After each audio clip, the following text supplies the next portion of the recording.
Many different genres of games, from action-adventure to RPGs, feature an open-world setting. The Sony exclusives like Horizon, Ghost of Tsushima, Days Gone, and Spider-Man all use their open worlds to tell a grand and epic narrative full of characters and optional storylines. Built into this are activities and tasks that are varied in their objectives but repeated to some extent across their maps, like stopping rioters in Spider-Man or burning nests in Days Gone. These open worlds are more linear in their approach.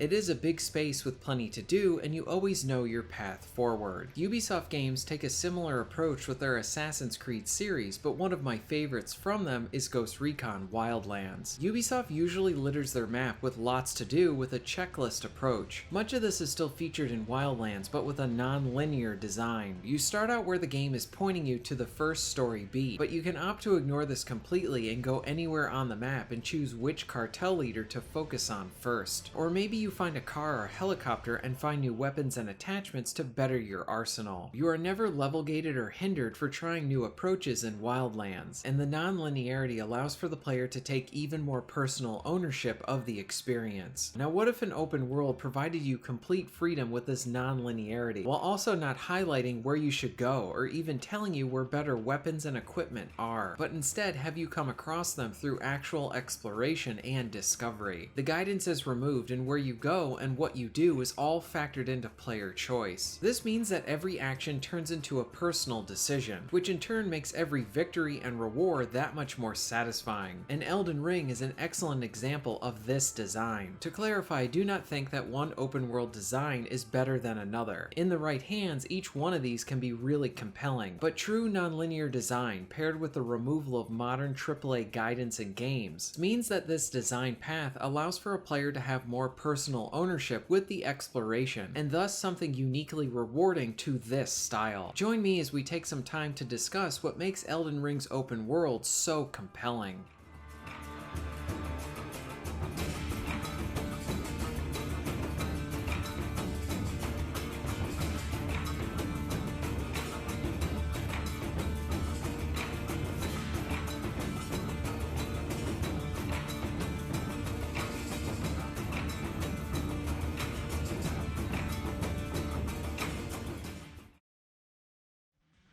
Through smart design, Elden Ring pushes the player to explore right from the start. After the opening moments, you enter the open world and are greeted by a boss. The Tree Sentinel is a tough foe this early in the game. He can be defeated through skill and learning his attack patterns this early on, but for many, he will probably defeat you when you face him. Now, you may think that this is just this game's way of informing the player that Elden Ring is going to be very tough. And while that is true, it is also trying to teach the player how the open world works. Placing a tough boss at the start of an open world helps to push the player to naturally try another direction. Where prior Souls games have rich, interconnected levels, Elden Ring offers levels like this with a vast open world that you can go in any direction with. By placing the Tree Sentinel at the start, the game suggests to the player to maybe try one of the other several directions to go in. Maybe you find a dungeon and a boss that is easier to defeat, or maybe you seek out additional items to provide you with weapon upgrades, more flats, armor, or runes to give you an early edge. This is even further reinforced as you encounter harder bosses as you follow the story. One of the best aspects to the Souls games is how death acts as a lesson, and now with From Software tackling an open world, they applied it here very well. In Elden Ring, when you keep going in one direction and eventually meet a wall, the options for the player to take are massive and fits nicely within the open world setting. Hitting a hard point may stop your current directed progression, while also opening up the door to someplace new for you to try, and interwoven into all of this is how it comes down to true player choice.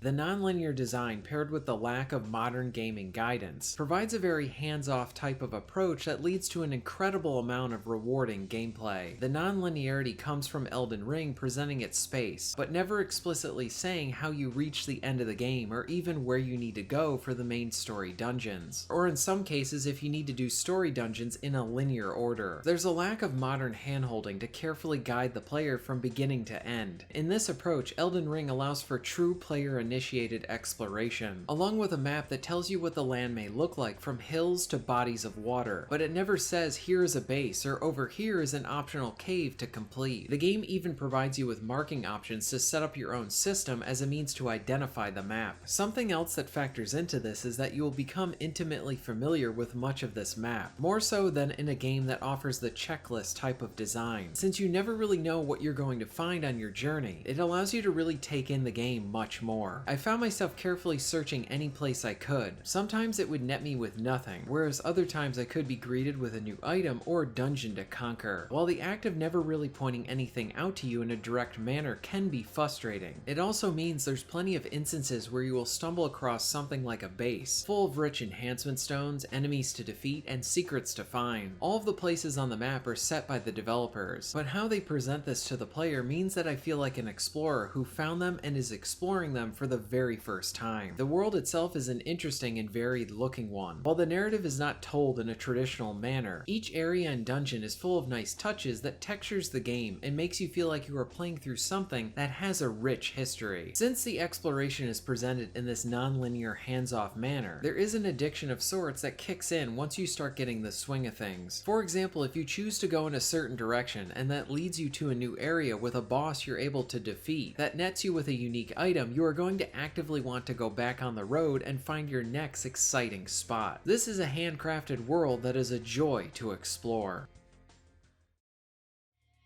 Elden Ring's open world is full of surprises. One of my personal favorites are the teleporters, or when you open up a chest that acts like a trap and forces you to a new location on the map. This effectively throws you off your guard and effectively heightens the tension. It sort of takes the player choice out of the player's hand for a bit, as the game places you somewhere else completely unknown. Essentially, the game stops you from what you're doing, throws you in a foreign area and says, okay, now try and survive here. It sort of allows Elden Ring to repeat that feeling from early on in the game, where you're trying to get your bearings and then once you start to, something like this happens and flips everything on its head. There are even some fun subversions on this in the game, like being thrown into a new area, thinking that there is danger all around you, only to quickly find a grace and then you can resume what you were previously doing. That act of making the player feel a bit uncomfortable is a great way to keep the player on their toes. And thankfully too, it's not overused. It is used the appropriate amount to make you cautious, but you almost never see it coming. Before I move towards the conclusion, I want to briefly praise one of the most important aspects of an open world game, the traversal. This needs to be fun to do, whether it is driving a car that handles well with a good selection of radio stations, or present an exciting flow like in Spider-Man. In Elden Ring, we have a horse and it contributes to why the open world is so good, and a lot of it comes down to how you can double jump while on Torrent. It is very gamey to have a horse that is able to double jump, but it also means that you can zip and move around the map with ease, along with having the horse be a tool in some of the platforming. This was another smart choice by the developer. And if you want to take in the open world at a slower pace, by staying on foot, you can do that as well. But I never got tired of the horse riding and even enjoyed the combat from it as well. This video has only really scratched the surface when it comes to the world presented here. What is most impressive about it is that it is From Software's first attempt at taking their Souls-like formula and building an open world around it, and they nailed it on their first try. I love how this world is presented, along with the active push to explore more. At the same time, I do think that it is important to note that I do not want every game to then copy these designs. Like I said, different open world styles are great and can be done very well. Part of what makes Elden Ring's execution so good is that it is a vastly different style to everything else out there. While I understand that some future open world games will take inspiration from this one, or even outright copy them, I hope to see other developers try and provide this unique sense of freshness in a completely new way. I do not want copycats. I want something else to come in and try and beat this, by doing something new or something that we do not see often in the AAA space. Elden Ring's open world is easily one of the best parts about the game. If you're interested in being notified of new videos, please hit the subscribe button and bell. And if you'd like to support the channel and get early access to content, please check out my Patreon. All of the links will be at the end of this video and within the description. And thank you very much for watching.